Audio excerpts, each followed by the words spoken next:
Op maandagavond zit je altijd een aflevering van Kerngezond TV.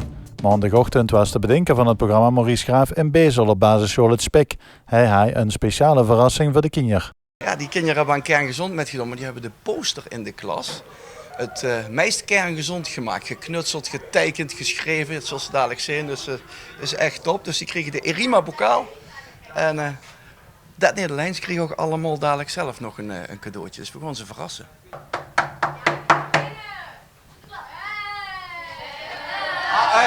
Wacht, dat doen we opnieuw, hè.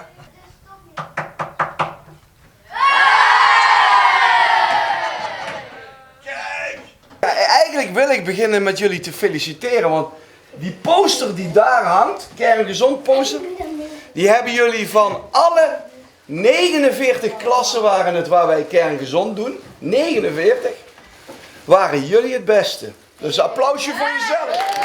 Maurice, Kerngezond TV hebben we een jaar lang weer kunnen zien op TV11.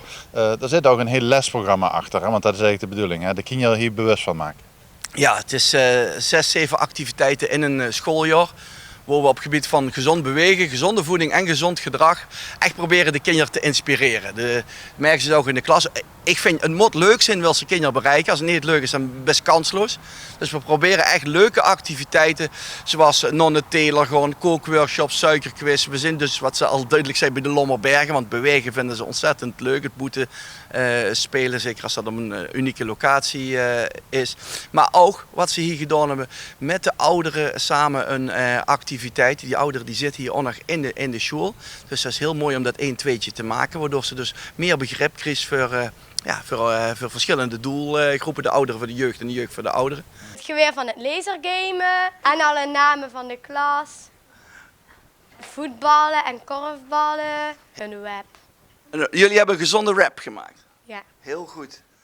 Het is echt meer als bewegen. Dus we willen dat de kinderen zich lekker in hun vel zitten en daardoor beter gaan presteren uiteindelijk in het leven. Het Spek staat erop.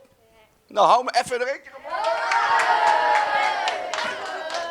Basisschool Het Spek is één van de scholen, hè? Geloof ze dan aan. Dat is door heel Limburg.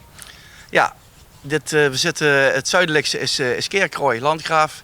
En het noordelijkste tot nu toe is Horst. Door heel Limburg. Hartstikke leuk. We zitten 49 klassen, zeg ik. 27 basisscholen hebben we afgelopen schooljaar gehad. En volgend jaar weer een beetje meer. Lasergamen hebben we bij de Lommerbergen gedaan. Maar het was wel heel heet.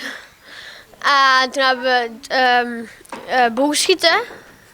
Op elkaar volgens mij met zo'n zachte. Op elkaar is niet zo kerngezond, hè? Maar er waren van die zachte. We hadden met de ouderen we spellen gaan doen en we hadden raps gemaakt. Waren die lekker? Beetje. Wat had je erop gedaan of mocht je dat niet zelf kiezen? Jawel, sla, komkommer, kruidenboter en kipfilet. En de smoeltje van mijn baggy. Weet je nog wat je dacht wat gezond was en wat eigenlijk waar heel veel suiker in zit? Kun je daar nog wat van herinneren? Ketchup. Bijvoorbeeld. Nog iemand wat? Banaan. Een banaan. Peperkoek. We hebben 3 jaar lang een nul- en een eindmeting gedaan. De resultaten gemeten samen met de GGD. Ja, en dan steeds dus echt pas kijken wat voor impact dit heeft. En ik wou dat nog meer bedrijven, instellingen, overheid dit ging omarmen. Dan kosten we het echt door heel Limburg bereid gewoon uitbouwen. En dat is dan nog de doelstelling voor 2024 willen we heel Limburg hebben.